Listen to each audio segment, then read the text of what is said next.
자, 그러면 이 응답을 받고 누리려고 하게 되어지면 응답이 올 수밖에 없는 영적 상태를 만들면 됩니다. 나의 영적 상태. 그 첫 번째가 여러분 누가 보라도 예수가 그리스도라는 그 믿음을 갖고 그리스도를 누리는 것입니다. 그 이전에 중요한 것이 구원의 확신이 있어야 되겠죠. 그런데 구원의 확신이 있다. 그렇다면 구원의 증거가 뭐냐를 정확히 알아야 되겠죠. 그래야 그 사람이 확신을 바른 확신인지 틀린 확신인지 알 수 있기 때문에, 그러면 그 증거가 뭐냐? 하나님 말씀에 증거는 이것이니 아들이 있는 자에게는 생명이 있고 아들이 없는 자에게는 생명이 없느니라, 이 말씀을 하셨습니다. 그런데 아들이 있는가 없는 걸 어떻게 알 수 있습니까? 간단합니다. 예수가 그리스도이심이 내 마음으로 믿어진다. 그 사람은 아들이 있는 사람입니다. 그 사람 속에 성삼위 하나님께서 영으로 이제 그 사람의 마음과 영혼 속에 이제 계시는 것이지요. 그것 외에 여러분들이 다른 것으로 구원의 확신을 갖고 또 다른 것으로 나는 이래서 구원받았다, 그렇게 된다고 하면 제가 볼 때는 그건 틀린 겁니다. 예를 들어요, 나는 예수 믿고 나서 암을 치유받았다, 뭐 그런 사람들이 많이 있어요. 예를 들자면 그걸 구원의 증거로 붙잡는다면 그것은 틀린 겁니다. 왜요? 암은요 병원에 가서도 낫고요, 영한 의사 만나면요 하여튼 병원에 가서 나아요. 내 아는 우리 네팔 선교하는 목사님도 이 암이 걸렸는데 이 임파선 암이라 이거 이 목을 수술해야 된대요. 잘못하게 되면 이제 목소리도 안 나오는 겁니다. 그럼 목사가 목소리 안 나오면 어디다 써먹습니까? 그런데 영한 의사를 만났어요. 그 사람이 하라는 대로 했는데 지금 10년이 됐는데 수술 않고 암이 딱 치유돼가지고 전국과 세계를 복음 전하고 다닙니다. 자, 그러니까 용한 의사를 만나도 암은 치유받을 수 있다 이 말이야. 타 종교에서도 암은 치유할 수 있습니다. 이를테면 그래서 그런 걸로 나는 구원받았다, 그런 구원의 증거로 붙잡는다면 틀린 것이다, 그 말이에요. 자, 그래서 그러면 구원의 증거는 뭐라고요? 예수가 하나님이 보내신 그리스도로 믿어지는 겁니다. 그리고 그분이 정말로 나와 함께 하심이 믿어진 것입니다. 그것이 증거입니다. 그래서 이제 구원 얻는 순간 이제 우리는 어떤 일이 벌어지냐? 그래서 그 구원의 확신 가진 자에게 이제 나타나는 거죠. 확신으로. 그게 뭐냐면 예수 믿는 순간 나의 과거, 현재, 미래 문제 싹 끝났다. 죄, 사탄, 지옥 문제 싹 끝났다. 그리고 나는 이제 그리스도 예수 안에서 하나님의 자녀가 되었다. 그 확신 갖는 것을 바른 확신이라 이렇게 여러분들이 아시면 됩니다. 그래서 이런 구원의 확신과 증거를 가진 자에게 주님이 우리의 신앙생활을 성공할 수 있도록 보혜사 성령을 보내주셔서 우리의 영적 상태를 서밋 상태로 끌어올려 주시는 것입니다. 그래서 성령 충만 받아서 예수가 그리스도이심을 더 깊고 세밀하고 풍성하게 누림을 통하여서 우리는 진짜 하나님께서 원하시는 그 축복을 다 누리고 그 증인으로 가게 되는 거죠. 이게 신앙생활의 성공 아니겠습니까? 자, 그래서 저와 여러분은요 정말로 신앙생활 하려고 하게 되지, 성공하는 비밀, 응답받는 비밀이 뭐냐? 구원의 증거를 정확하게 이해하고 그것을 진단해 봐야 됩니다. 내게 구원의 증거가 있는가? 정말 내게 아들이 있는가? 그러면 그 구원의 확신을 가지고 과거, 현재, 미래 문제 해결하시고 하나님의 자녀인 축복을 누리게 하시는 비밀, 성령 충만을 받으면 되는 겁니다. 그러면 여러분들은요, 최고의 서밋 상태가 되어서요, 여러분들은 날마다 그 응답을 누리게 되어지는 그 증인으로 서게 되는 것입니다. 자, 그런데 성령 충만의 영적 상태가 어떤 상태냐라는 것이요. 이해하기 쉽게 몇 사람 예를 들겠습니다. 성령 충만에서 영적 상태가 서밋 상태 되어진 사람들, 그게 어떤 거냐? 몇 사람 예를 들자면 창세기 41장 38절, 요셉을 보고 애굽의 파라오 왕이 뭐라고 하겠습니까? 이와 같이 하나님의 영에 감동된 사람을 우리가 어찌 찾을 수 있으리요? 이 말을 하게 된 앞뒤 전후 배경은 여러분들이 잘 아시니까 설명하지 않습니다. 바로 왕이 요셉이 다 인도받는 그것을 보면서 이와 같이 여호와의 영에 감동된 사람을 우리가 어디서 찾을 수 있으리요? 이리 말하잖아요. 또 사무엘상 3장 1절 19절을 보면 사무엘이 언약궤 옆에서 잠을 자다가요, 하나님의 음성을 듣게 되잖아요. 그 결과 사무엘이 사는 날 동안에 어떤 일이 벌어졌습니까? 그 땅에 전쟁이 그쳤고 그 입에서 나오는 말씀이 하나도 땅에 떨어지지 않았다, 그렇게 기록하고 있어요. 이게 바로 성령 충만과 영적 서밋 상태 속에서 누리는 응답인 겁니다. 자, 사무엘상 16장 13절, 그 사무엘이 다윗 머리에 기름을 붓습니다. 이날 이후로 여호와의 신이 다윗에게 충만하게 임하는지라 했습니다. 그런데 충만하게 임했다고 했는데 어떤 일이 벌어졌느냐? 다윗이요, 슬금을 켜고 찬양을 했는데 사울 왕에게 달렸던 악신이 떠나갑니다. 그렇습니다. 성령 충만하게 되면 우리가 그리스도를, 이 복음을 누리게 되어 있어요. 그 복음이 능력이 나타나게 되어 있어요. 그래서 귀신이 떠나가는 겁니다. 이 성령 충만이 임하게 되면 그 성령 역사에서요, 복음 능력이 나타나게 되고요, 그 말씀이 성취되게 되어 있다니까요. 그래서 사무엘이 살아있는 동안 어쩌다고요? 그 땅에 악한 영들이 역사하지 못해서 전쟁이 그쳤고, 또 성령의 역사에서 그 사무엘에게 주신 또 그래서 사무엘이 증거하는 그 말씀이 하나도 땅에 떨어지지 않고 100% 성취가 된 것입니다. 다윗에게도 그와 같은 일이 이렇게 일어났잖아요. 그래서 다윗을 통해서 성령이 충만해 가지고요, 이 복음의 능력으로 골리앗을 단판에 목날려 버렸잖아요. 여호와의 이름으로. 결국 그 블레셋을 그 땅에서 진멸해 버렸어요. 그러므로 가나안 정복사가 사실적으로 이루어진 겁니다.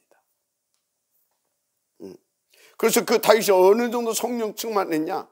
그 성령 충만을 받아 복음을 누렸는데 시편 절반을 남길 만큼 누렸습니다. 그 성령 충만을 받은 엘리사가요, 도단선 렘넌트 운동으로 어떤 응답을 받았습니까? 당시 최강대국 아람 시대를 종결시키는 그런 응답을 받았습니다. 그 성령 충만을 받은 다니엘과 그 세 친구들을 보세요. 그들을 통해 일어난 하나님의 역사, 바벨론 열도의 그 하나님을 살아계신 참된 하나님으로 증거하게 되어지는, 그래서 전 세계 속에 하나님 그 여호와의 이름을 높이게 되는 대역사를 일으켰잖아요. 성령 충만하면 그렇습니다. 그래서 그 성령 충만 받은 바울과 그 팀이 일어나서 그 복음 능력으로 로마를 복음화하기까지. 할렐루야. 그래서 예수님이 구원받은 자들에게 뭐라고 약속했어요? 성령을 받으라 그랬잖아요. 그리고 마지막 승천 직전에서는 성령 충만을 보여주시겠다 했잖아요. 그런데 그 성령이 누구십니까? 바로 그 이름이 보혜사입니다. 그 보혜사께서는요, 예수님의 제자들을 통해 사도행전 3장에서부터 28장의 대역사를 기록할 수 있도록 충만으로 인도하시고 역사해 주셨습니다. 그래서 그 강력한 조직을 가지고 그 예수님과 초대교회를 핍박했던 그 유대 종교의 벽을 넘어서 당시 병든 그 시대의 현장을 치유하게 했습니다. 특히 중요한 제자들을 일으켜서 안디옥교를 세우게 하시고요, 최초로 자발적 세계 선교의 시대를 열기도 했습니다. 어디 그뿐입니까? 무엇보다 로마 복음화를 위한 렘넌트 운동을 성공시켰습니다. 그래서 예수께서 당시 죽고 부활해서 그 보혜사 성령을 보내주시겠다고 제자들에게 염려하지 말아라. 내가 가는 것이 오히려 너희들에게 더 좋다. 그래서 너희들은 나보다도 더 큰 일도 하게 된다. 어떻게? 내가 또 다른 보혜사를 너에게 보내줄 것이니까. 그게 예수님께서 십자가에 죽기 전에 제자들에게 어제 주신 말씀입니다. 그 말을 잘 못 알아들었어요. 그래서 다시 감난음을 끌어올려서 40일 동안 그게 무슨 말인지에 대해서 정확하게 말씀을 주신 것입니다. 우리는 그것을 감람산의 언약이라고 하죠. 감람산의 언약. 그럼 어떻게 그 성령 충만을 받느냐입니다. 간단해요. 분명히 그랬잖아요. 믿는 자에게 지심하고 기다리라고 했잖아요. 우리는 그 언약 붙잡고 다 기도하면 하나님께서 부어주십니다. 그게 마가다락방 아닙니까? 중요한 건요, 그 성령 충만 받으면 예수가 그리스도이심이 믿어지는 정도가 아니라 땅끝까지 그리스도의 증인되어지는 그런 축복을 누리게 된다는 겁니다. 아멘. 그리스도의 증인되어지는. 자, 그래서 여기서 우리가 주의할 것 몇 가지를 알아야 돼요. 그게 뭐냐? 에베소서 4장 30절을 보니까 성령을 근심하게 하지 말라 그랬어요. 성령을 근심하게 하지 말라. 그러면서 데살로니가서 5장 19절에서는 또 뭐라고 했냐? 바울이 성령을 소멸하지 말라 했습니다. 그러면 성령을 근심하게 하고 성령을 소멸하게 하는 것이 뭐겠습니까? 뭐겠냐고요. 그러면 나는 혹시 성령을 근심케 하고 나는 성령을 소멸하게 하는 그런 일을 하고 있는가? 생각해 봐야 돼요.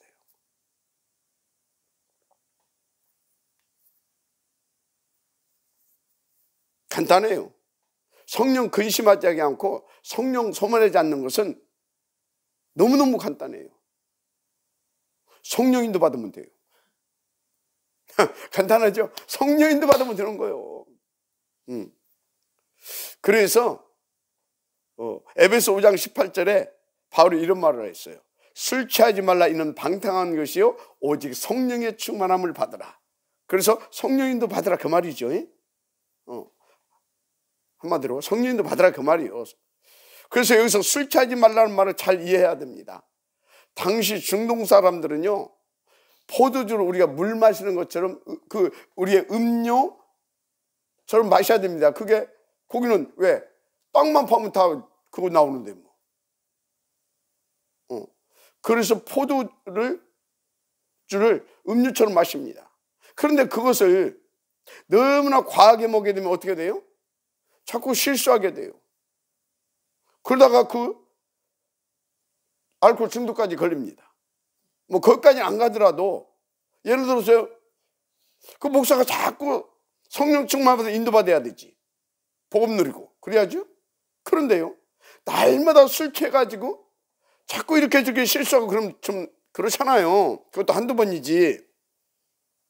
그래서 술 취하지 말라 이 말은 무슨 뭐 소주, 막걸리, 맥주 그런 거 먹고 취하지 말라는 그런 의미도 포함되어 있지만, 그보다 더 중요한 본질적인 의미가 뭐냐면 정말로 성령 충만 받고 성령인도 받아서 정말 하나님께서 원하시는 그런 복음을 들으면서 정말 성령인도 받아 세계 복음화에 지역될 수 있도록 언약 잡고 묵상하고 함께 또 포럼하고, 그래서 더 깊은 응답도 찾아내서 누리라 그 말이에요. 쉽게 말해 다시 말하지만 성령 충만 받고 성령 인도받으라 그 말입니다. 술 취하지 말라 그 소리는. 알았습니까? 그래서 여기에서요 포인트를 술 취하지 말라 거기다 두는 사람은요 잘 아세요. 그 복음 이해하지 이 복음을 조금 덜 이해한 사람입니다. 그 사람은 분명히 그 율법 틀린 율법 그런 거 딱 들어가 있는 사람입니다. 여기에서 포인트를 어디다 줘야 되냐면 성령 충만 성령 인도받아서 복음 누리고 복음 증인되는 축복 누리라 그 말로 알아들여야 됩니다. 그래서 방탕한 것이 뭔지 아십니까? 방탕한 것이 술 취하지 말라 이런 방탕한 것이니 성령 충만 받고 성령 받아서 성령 충만 받고 성령 인도 받아서 복음 누리고 그 증인되어야 되는 거지 그 아닌 것은 방탕한 것입니다. 그 아닌 것은 방탕한 거예요. 여러분요 정말 우리는 잘 복음을 깨닫고 누려야 될 줄 믿습니다. 자 그러면 그 성령 충만 그렇다면 우리는 이제 성령 인도 받을 수 있도록 성령 충만 받아야 되는데 성령 충만 받고 성령 인도 받는 가장 성경적 방법이 무엇이겠냐 그걸 알아야 돼요. 그 첫 번째가 저는 8가지 영적 시스템이다 저는 확신합니다. 8가지 영적 시스템. 진짜 여기에 우선해서 방향 맞추는 성령 인도 받고요 여기에서 우선해서 정말로 다 인도받게 되면 하나님은 성령 충만을 주실 수밖에 없습니다. 그래서 여러분요 8가지 시스템 속에 다 있게 되어지면요 하나님께서요 성령 충만 안 줄 수가 없어요. 왜? 계속 오직 그리스도 오직 하나님의 나라 오직 성령 충만 속으로 들어가는데요 그 사람에게 성령 충만 안 주겠습니까? 그 사람을 성령으로 인도해가지 않겠습니까?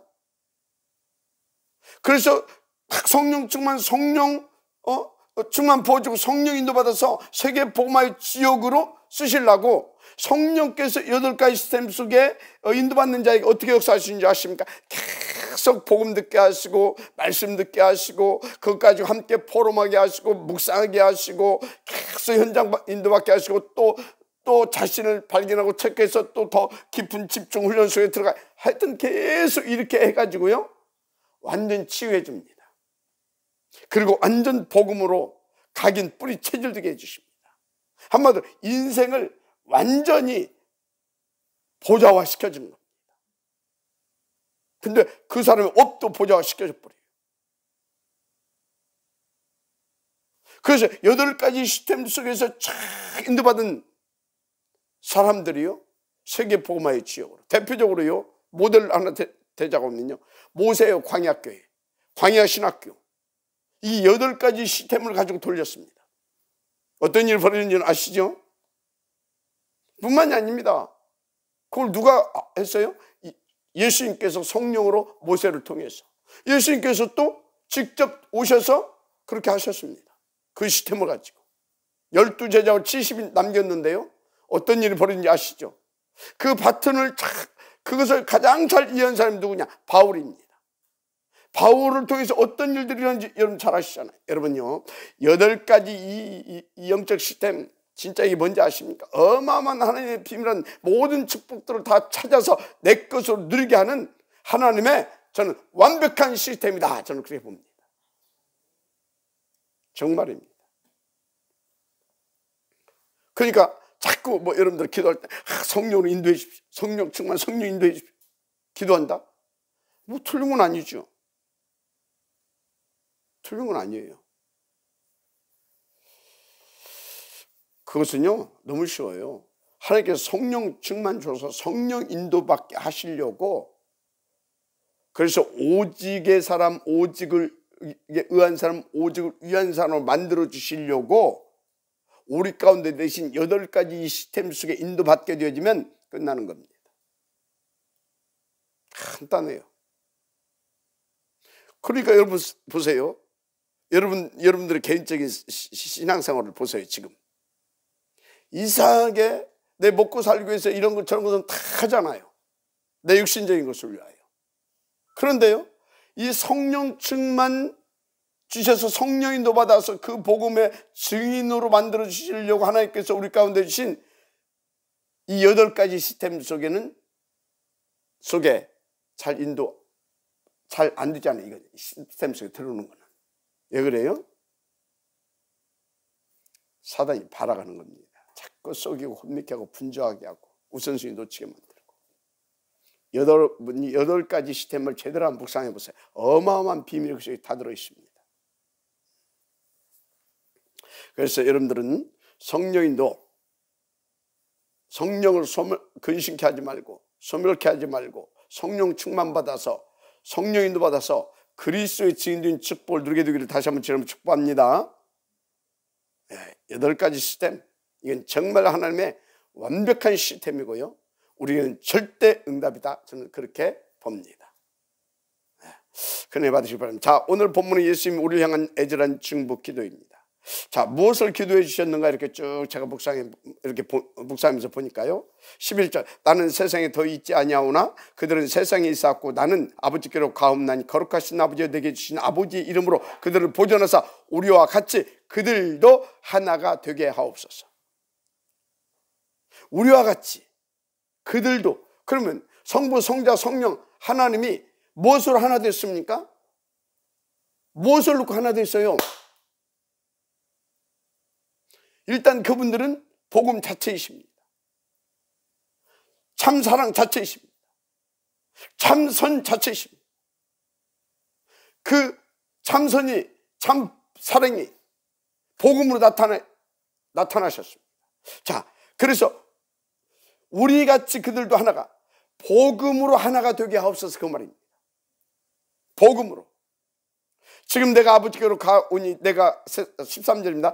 내가 아버지께로 가오니 내가 세상에서 이 말을 하옵는 것은 그들로 내 기쁨을 그들 안에 충만히 가지게 하려 함입니다.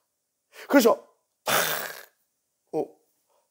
복음으로 딱 그분이 하나 돼서요, 성사님께서 복음으로 하나 돼서요, 뭘 이뤘습니까? 영혼 구원하는 일. 그것을 통하여서 하나님 앞에 영광을 드렸고 하나님을 영화롭게 할 수 있는 큰 복을 받잖아요. 자, 우리가 그 복음으로 하나 돼서요, 영혼 구원하는 일에 하나님 앞에서 한 팀 되어 쓰임받는다. 그 주님의 기쁨을 우리 안에도 충만하게 갖게 해주실 것입니다. 우리에게도. 자, 그래서 15절, 내가 비옵는 것은 그들을 세상에 데려가기를 원함이 아니요, 세상에서 데려가시기를 원함이 아니요. 지금 천국으로 데려가 달라 그 소리 아니다 이 말이요. 다만 악에 빠지지 않게 보존하시기를 원하나이다. 복음으로 하나 돼서 한 팀 되어서 사단의 세를 깨뜨리고 오히려 그들 속에 있는 영혼을 구원하기를 위하여서 지금 기도한다 이 말이요. 왜? 이 악한 사탄이 속이고 또 해가지고 다 이렇게 시험에 들게 하고 시달리는 인생을 살게 할 수 있기 때문에. 그래서 복음으로 하나 되게, 한 팀 되게.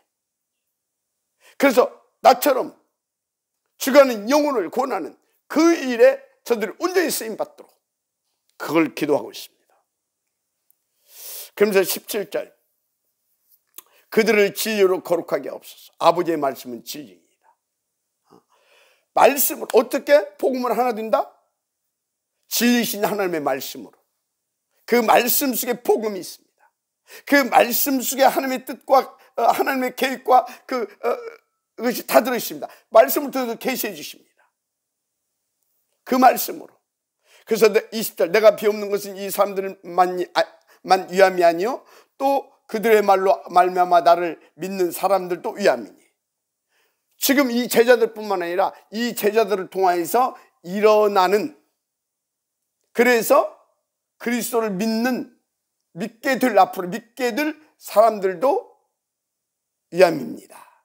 그들도 이 복음으로 복음을 깨닫고 복음을 하나 되어서 한 팀 되어서 사단을 꺾고 그 기쁨의 충만함 속에 살아갈 수 있도록 하는 지금 역사해달라 그 말입니다. 그러면서 마지막 21절에 아버지의 아버지께서 내 안에 내가 아버지 안에 있는 것 같이 그들도 다 하나가 되어 우리 안에, 성부 성자 성령 하나님 안에 있게 하사, 그 소리입니다. 세상으로 아버지께서 나를 보내신 것을 믿게 하옵소서. 그래서 우리는 성삼위 하나님 안에 있는 줄 믿습니다. 그런데 성삼위 하나님이 또 우리 안에 계십니다. 예수님이 기도해 주신 대로, 중보 기도해 주신 대로. 그래서 어떻습니까? 우리로 하여금 무엇보다도 예수가 하나님이 보내신 우리의 그리스도이심을 믿게 하고 그 일에 증인되게 해 주셨잖아요. 이게 예수님께서 그 길을 가시기 전에 우리를 향하신 중보 기도의 내용입니다. 그래서 내용 전체를 한마디로 요약하게 되면 그리스도 안에서 그리스도로 하나 되게 해달라는 겁니다. 목적이 뭐였겠어요? 하나 되어, 이미 말씀드렸지만 정말 더 깊이 복음 드리고 소통하면서 정말 함께 위드 임마누엘 원네스의 축복을 누려서 전도, 선교, 후대, 세계복음화의 지역으로, 그 제자로 쓰임받게 하시려고. 그 증거, 이 기도를 해주신 예수님이 보혜사를 보내셔서 역사해 주셨는데 뭘 어떻게 역사해 주셨습니까? 진짜 그 복음을 누리게 어느 정도로 다 한 팀 되게, 한 팀 되었어. 그래서 한 팀 돼서 인도받아서 사도행전의 역사를 기록하게 했잖아요. 그래서 로마 복음화까지 응답을 누리게 했잖아요. 그래서 사도행전을 한마디로 압축하면 뭔지 아십니까? 복음, 전도, 제자, 선교, 후대, 세계 복음화 누림입니다. 어떻게? 복음으로 한 팀 돼서. 자, 오늘 무슨 메시지를 주고 있는 겁니까? 복음으로 하나 되고 한 팀 되어서 주님이 원하시는 정말 그 복음의 원팀 되어서 전도, 선교, 후대 사역, 세계 복음화의 지역의 응답 속으로 들어가라, 그 말입니다. 이와에 서로 이 응답을 누릴 수 있도록 증보 기도해 주라, 그 말입니다. 무슨 기도해 주나? 증보 기도. 무엇을 위한? 바로 주님이 원하시는 대로 복음으로 각인 뿌리 체질 탁 터가지고 진짜 원팀 되어서 전도, 선교, 다 후대, 이게 방향 맞춰서 탁 70군데 제자를 세워가고 교회를 살려내며 무엇보다도 목사님을 돕고 그리고 자기 업을 가지고 목사님을 돕고 교회를 살 뿐만 아니라 미래를 얻고 렘넌트와 부교육자 시대도 열어갈 수 있을 만큼 이게 예수님께서 원하셨던 중보 기도의 최종적인 바람이고 목표였습니다. 우리가 이 응답을 누리면 오늘 또 주님께서 원하시는 대로 인도받아서 우리 또한 사도행전적 역사를 기록하게 되어지는 그 은혜가 있기를 주의 이름으로 축복합니다. 기도하겠습니다. 하나님 감사합니다. 오늘 하나님께서 주신 말씀 간단하게 요약 정리했지만 정말 우리가 주의 성령의 충만함을 받아 이 복음을 더 깊이 절대 가치로 발견하고 누리게 하시며 그래서 이 복음으로 복음을 위한 원팀 되어 전도, 선교, 후대, 세계 복음화의 방향 맞춰 인도받음으로 바울팀과 같은 그런 사도행전적 역사, 로마서를 기록하게 하는 그 역사 우리가 함께 들어가게 하옵소서. 믿사오고 축복하며 그리스도이신 예수님의 이름으로 기도드립니다. 아멘.